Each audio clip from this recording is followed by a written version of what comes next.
This is Lisa from Mobile Tech Review, and well, it's just Dell times here lately. This is the Dell Venue 8 7000 series, but this isn't the old Venue that your grandpa knew, so to speak. You know, the Venue has been kind of mid-range, whether it's Android or a Windows tablet. This is distinctly high-range. Witness the gorgeous OLED display, nearly no bezel design. We do have the interesting chin, which we'll talk about here. 8.4-inch Android tablet with a complete metal build. Nice looking on the back, big old Dell logo. We're going to look at it now. And as Monty Python said it, now for something completely different. It's a Dell, it's a Venue, but it's not that kind of value proposition, I have a plastic back kind of tablet. This is something pretty high-end here with the just about no bezel design on three sides, which reminds me a lot of the Dell XPS 13 we just reviewed, the 2015 edition, which is a laptop with incredibly, well, skinny bezels. In fact, I think, you know, in a way, it would have been cool if Dell could have called this the XPS tablet. But, well, no, it's the Venue 8 7000 series model. Particularly, this is the 7480, which is the only, well, 7000 model currently on the market right now. $399. So for an 8.4-inch Android tablet, it's kind of rich and pricey there. It's up there with the iPad mini with Retina display, the Samsung Galaxy Tab S 8.4 for a price, and 16 gigs of storage, so that's fighting against the NVIDIA Shield tablet 16 gig, that's $100 less. You get some nice stuff here, though, that justifies the price if you're in the market for, well, an expensive, high-end, best-of-everything kind of tablet. First off, something that even the Nexus 9 was missing. Wow, a metal back. Nice kind of metal unibody, dark finish here. Obviously, we got the logo here that shows, depending on the angle, more or less. We have some oddball cameras here. We'll talk about that later, but there are two cameras here, and these are auxiliary cameras to the main 8-megapixel camera here in the big chin area. It is 6 millimeters thin, so currently it is the thinnest tablet on the market. Now that's by hundredths of an inch thinner than the thin competition, say the Tab S 8.4 and the iPad mini with Retina display. How skinny does it need to be? Let's put it that way. Anyway, I don't think they can get much skinnier than this, nor do we necessarily need them to be. Straight edges over here. There's your volume controls. There's your power button right there. So easy to press, actually easier than the NVIDIA Shield tablet in terms of, well, it's not so recessed. I like that a lot. Nothing up top. And on the side, we have what looks like a SIM card slot here with a little pokey hole for a paperclip. That's actually your micro SD card slot. So we do have expandable storage here, up to 512 gig capacity for card. That's pretty impressive. I'd love to see a 512 gig micro SD card. Someday they'll exist. Anyway, not the easiest to get in and out unless you carry the little pokey tool around with you or a bent paperclip, but it is there. Bottom chin right here, we have our micro USB 2.0 port. It does support USB hosts, so you can use things like USB flash drives if you have a USB on-the-go dongle adapter. And then there's the usual combo 3.5 millimeter stereo audio mic jack on the bottom. And here we have our large chin, which, you know, you need some place to hold the tablet by, so, well, this is the area. We have stereo speakers right here. Of course, they're on one end, obviously, so you're not going to have a whole lot of stereo separation. Good sound from this, and I'll demo that later, but it comes with audio enhancement software that really does a great job, particularly if you put it on video. Vocal dialogue really comes out. The whole volume goes up. Nice, rich, and full. And this is the front-facing 2-megapixel camera. If you're using this in portrait mode, you're going to want to use it, obviously, with the speaker end up, even though that might seem like the upside-down way, because you're going to be holding it from the bottom here, usually, because nobody wants to take an under-the-chin shot, right? If you're holding it in landscape mode, like I am right now, with the chin on the left, being left-handed to me, that seems pretty natural. Then it's in the upper corner, and that's not so bad. And now for a closer look at the back, this has Intel RealSense depth sensing 3D camera. Just when you thought we'd had enough of those kind of things, it's back again, folks. And I don't know how Intel managed to wrangle Dell into doing this because, well, it makes it more complex. Obviously, you have 3 lenses here, 2 depth sensing ones, 1 main lens right there, and some added software. And honestly, software solutions for depth sensing work just as well. But we'll examine the camera and the camera UI and all that stuff a little bit more later, but it is in the back right here, so when you grab it, you're probably going to put some fingerprint smudges on it. Another thing to note is that Wi-Fi antennas seem to be in this area. If you're holding it like that, it's fine. If you're holding it like this, with your hands covering it, you're not only going to muffle the speakers, you're going to probably see the Wi-Fi reception drop around a bar or so too, so something to keep in mind there.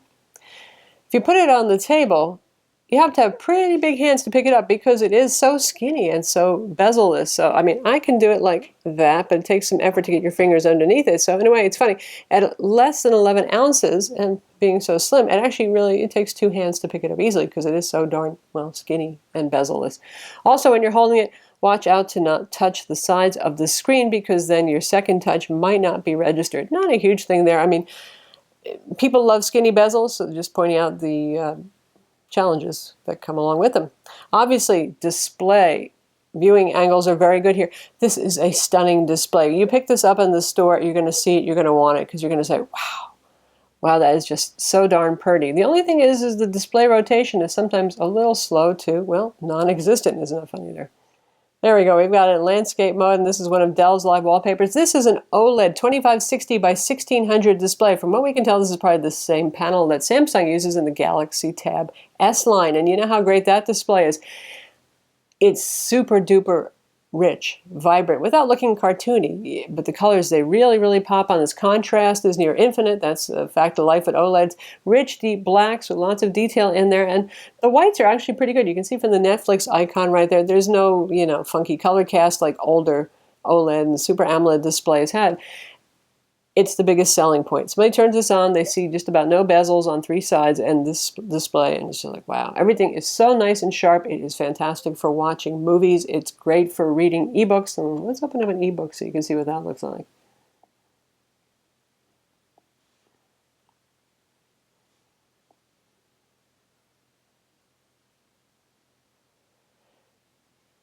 Nice and sharp and clear, even though right now I have it on what is a pretty tiny font. And you can see the white is fairly neutral. If anything, it goes down to kind of a gray. And of course, you can use it in a more, I think, practical for a screen this size. Right there in portrait mode. And clearly, it's a very reflective display, like all tablets. It is glossy and multi-touch. So great for that. Also for magazines, too. Now, I personally like 10-inch tablets for reading magazines because, well, magazines are just kind of darn tiny, but let's take a look at magazines on this.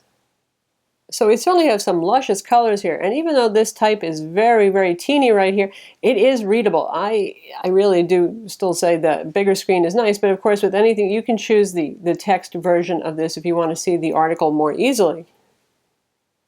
And an article view, much more, well, readable there, and just nice looking. And we'll show you some video action later. Device is responsive. It's running a fairly clean build of Android 4.4. Wait for it. KitKat. Yeah, it's not Lollipop. Dell says that's coming. Considering Lollipop's been out for a couple of months now, Android 5.0, I feel like saying, really, Dell? Really? But they say it's coming. I'll believe them. They tend to tell the truth there. And I suppose the one good thing about KitKat is tried and true. And as you can see, it's nice, it's clean, it's not besotted with all sorts of unnecessary UI adornment. One thing Dell has done is customize this area down here. I really like having that many icons down there and having the icons be nice and tight and small. I like the DPI settings they use there, so it's convenient to have a bunch of things you can launch there. Obviously, we have on-screen navigation buttons, no capacitive buttons going on there. Settings, pretty much normal stuff. Intel has a lot of motion stuff going on because this does have Intel inside. This is Intel Atom, but it's at the high end of what Intel Atom can be. 2.3 gigahertz. It's a quad-core 64-bit CPU, 2 gigs of RAM inside here. So we have flip to silence, something you see on phones more than tablets. I don't know how often we need that on a tablet, but it's there. It also has a feature where it can wake up the screen if you just pick up the tablet, which I love. I do that all the time. That's just as good as tapping on it for me to actually get me going to unlock the tablet. Dual band, Intel 7260 Wi-Fi AC. That's the same Wi-Fi that we see on a lot of laptops. So it's kind of funny that they actually use the same part number for this. Bluetooth 4.0, no NFC. Sorry about that. Does have location services, GPS. So how does the Intel Z3580 Atom Bay Trail CPU fare? Like I said, one of the fastest Atoms to date. It actually does quite well. And Android has come a long way in terms of being optimized on Intel CPUs. It used to be kind of sluggish affair. Not so anymore. By the way, Intel HD graphics, which is really a rebranding of the Imagination PowerVR G6430 GPU. So on quadrant, 21,314. 3D Mark Ice Storm Unlimited, 18,343. On Tutu, 43,926. So those numbers, for those of you who don't follow those things, that's right up there with the Snapdragon 801, even the 805 for performance. It does the job nicely, including in 3D Mark, and it does great for games too. Occasionally the most demanding and hiccupy games, sometimes in Asphalt 8, you'll see a little frame judder here and there, but generally speaking smooth. We'll test that out for you too. Geekbench 3, 787 single core, 2456 multi-core. SunSpider, obviously some good optimization for JavaScript rendering here, which is what that tests, and where lower numbers are better, 596. Good number there. So for comparisons in terms of size, this is the NVIDIA Shield tablet, also 8-inch tablet, speakers facing on the front, just your traditional LCD 1080p, and they're both set to the same brightness, which is one notch below maximum brightness. You can see which one, well, pops a lot more. Of course, the Shield is $100 less and has other nifty things like being really well game optimized. Kind of depends on what you want. In terms of thickness, you can see the difference here. Well, the Dell is thinner. They both come with big bad branding on the back. NVIDIA has a big word Shield. So can't escape the branding, folks. One thing the NVIDIA Shield tablet has is the pen, though. It has an active pen option right there. And now for size comparisons, right here we have our Nexus 7 2013 edition. That's no longer actually available for sale, though you might find it in stores. But just to get an idea in terms of size, the Dell is a little bit thinner, no surprise, and the footprint is not that much bigger, considering you're going from 7 inches to 8.4 inches. Of course, the Nexus 7 has that nice cuddly rubbery back with the giant Nexus logo. And for those of you who do like a heap of style with your 8-inch tablet but don't want to spend nearly as much money, this is a $229 Lenovo Yoga Tablet 2 8-inch with Android. So you get the idea of size, and well, this has the built-in kickstand and the barrel battery there. And there they are for their side-by-side. Very different takes. So a bunch of different 8-inch tablets there. For those of you who are having trouble making decisions, I probably just made things a whole lot worse for you seeing all these different options, didn't I? Well, you know which one has the best display. Don't have a Samsung Galaxy Tab S 8.4 on hand to show you, but generally speaking, just about as thin. It has the usual faux chrome around the edges, the plastic back. You can watch our review to get an idea, but otherwise you're looking at a lot of similarities in terms of display resolution, speed, all that sort of stuff. Now, before we play some video so you can see how, well, nice the screen looks and also how good the audio can sound, right up here at the top you're going to see that's the max audio control. So you can flip between a bunch of modes or enable and disable. We have it on video mode. There's also music mode, obviously, a couple different things, gaming mode.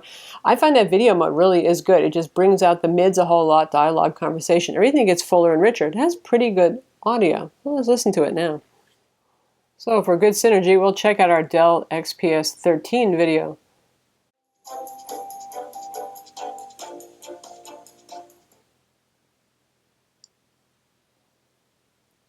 This is Lisa from Mobile Tech Review, and exciting times. It's nice when we see laptops and Ultrabooks actually evolve for the better.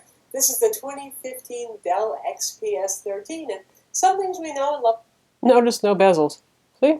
Dell's got a thing going for no bezels. Anyway, it sounds quite good. It certainly looks quite good. The performance on it is just fine. 1080p video, no problem.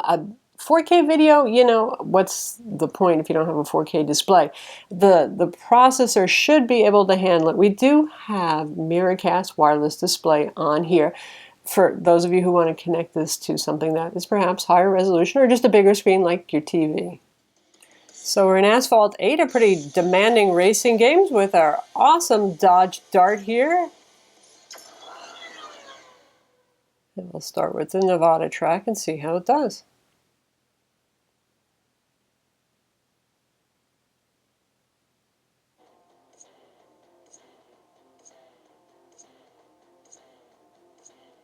Sounds pretty good. Looks very pretty.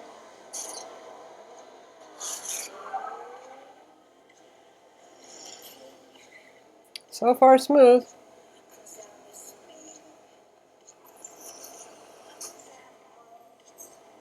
Nice and smooth.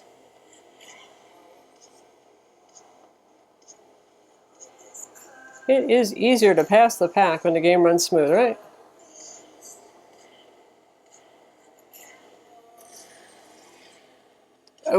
guardrail. And let's nitro, just to make it a little harder on the frame rates. Still looking good. Playing great. Nice.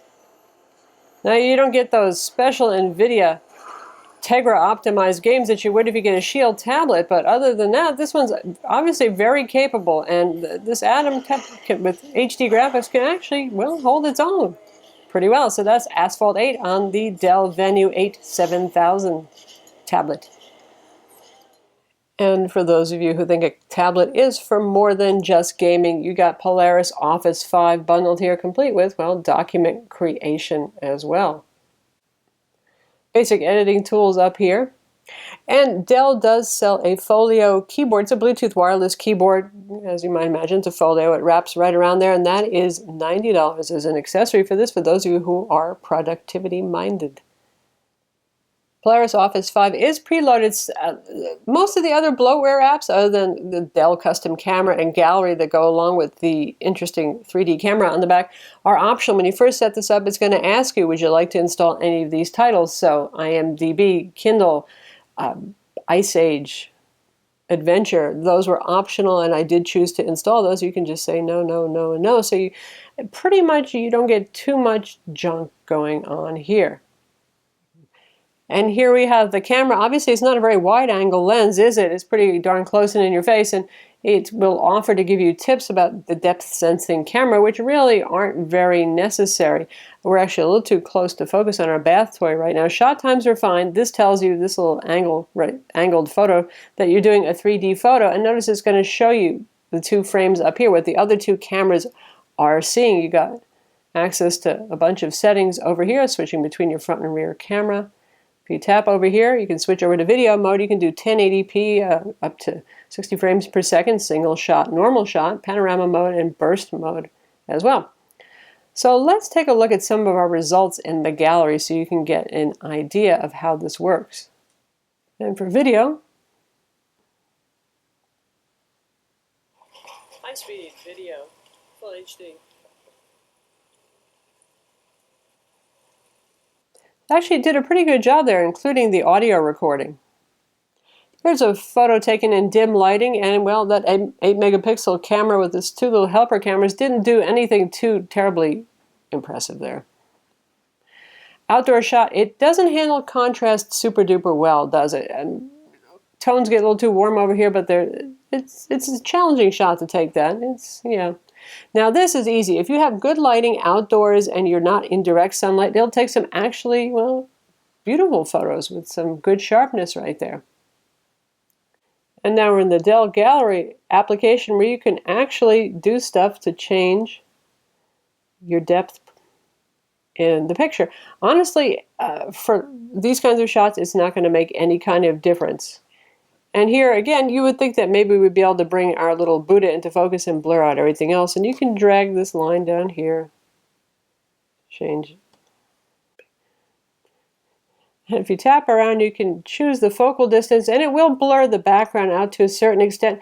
Really, if you have to take a pretty premeditated shot to make sure that you've got something that's isolated from the background. We did achieve some blurring back here.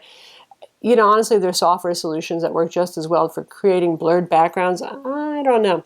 Another thing that they have there is a little ruler that you'll see up top when you first open the gallery for each picture. Now, that was originally there in the firmware, and an update took it away because apparently Dell and Intel want to tinker with it some more. And what it does is allows you to draw a little green line from point A to point B and estimate the distance or the height of something. So, for example, if I draw the green line from top to bottom of the Buddha, it actually did a pretty good job of guessing, well, his height. And likewise for the rock, it guessed it was about 6 inches. That's not so far off. But then it thought that our bush was only about, well, 1.5 feet across, because it actually still isn't quite figuring out the perspective. Obviously, there's a reason why they decided to disable the feature until they get it right. To me, that sort of thing is more of a vertical market use, construction, real estate, something like that. And this is a very consumer-facing tablet that has its exclusive launch at Best Buy, all sorts of consumer features. It's not a rugged industrial kind of tablet, so it's kind of odd. Anyway, it's a fantastic tablet. I wouldn't buy it particularly for the cameras, though. Happily, Dell managed to fit a decent capacity battery inside this skinny guy, and Intel Power Management seems to be doing a pretty good job too. Now, Dell claims up to 10 hours of use with Wi-Fi on.